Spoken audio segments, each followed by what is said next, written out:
In the blink of an eye, peace can shatter. Israel, a land of deep historical significance, is once again caught in the throes of war. In an instant, the tranquility of everyday life is replaced with the sudden percussion of conflict. The outbreak of this current strife has sent shockwaves throughout the region, touching the lives of the Israeli people and their neighbors. The immediate impact is palpable, as the air fills with uncertainty and the echoes of discord. But how did we get here?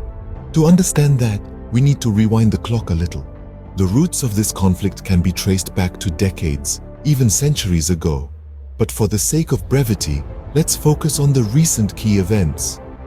In March of 2021, the International Criminal Court, or ICC, sent a significant notification to both Israel and Palestine. The ICC had opened a probe into war crimes allegedly committed in the West Bank and Gaza Strip, identifying both the Israeli military and armed Palestinian groups as potential culprits.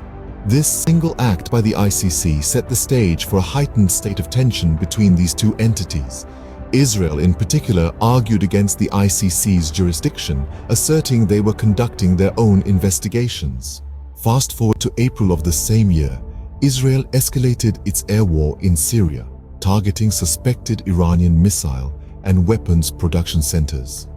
This was a direct response to Iran's decision to move parts of its advanced missile and arms industry into underground compounds in Syria, essentially placing a sophisticated arsenal within range of Israeli population centers. The intensification of this air war was a stark indication of Israel's determination to counter what it perceived as an existential threat from Iran. Meanwhile, on the other side of the globe, a political tug-of-war was unfolding in the United States. GOP Senator Tommy Tuberville made the controversial decision to block military promotions until the Pentagon's abortion policy was changed.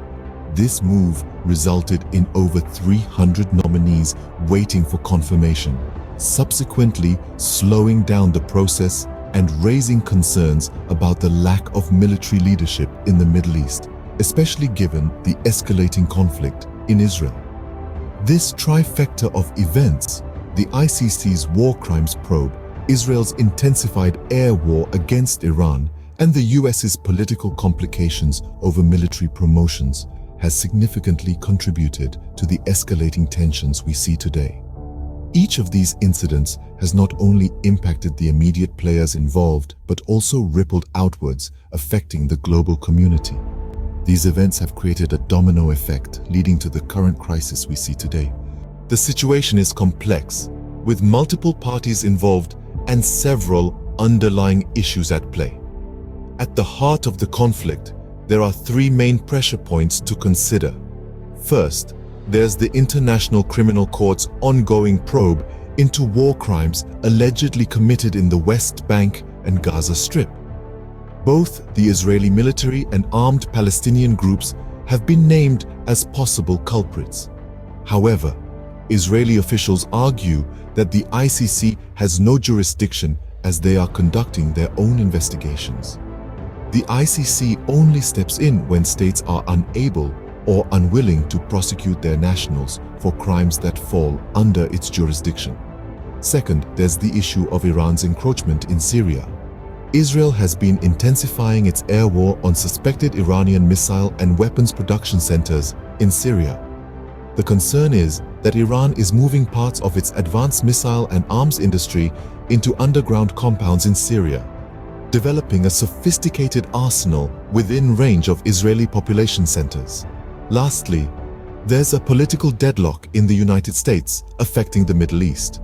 GOP Senator Tommy Tuberville has been blocking military promotions until the Pentagon's abortion policy is changed. This has resulted in over 300 nominees awaiting confirmation and a slowing down of the process, which has raised concerns about the lack of military leadership amidst the ongoing conflict in Israel.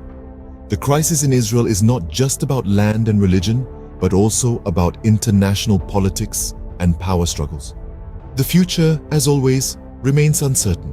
But one thing is clear: the path to peace is a long and arduous one. As we move forward, we must acknowledge the complexity of this conflict, the many factors at play, and the numerous perspectives involved. It's a delicate balancing act, one that requires careful navigation and a commitment to understanding rather than simply reacting. Potential outcomes vary widely, from continued tension and unrest to the possibility of diplomatic breakthroughs. The road to resolution is seldom straightforward and often fraught with unexpected turns. Yet it's a journey we must undertake, for the alternative is a world where conflict is the norm, not the exception.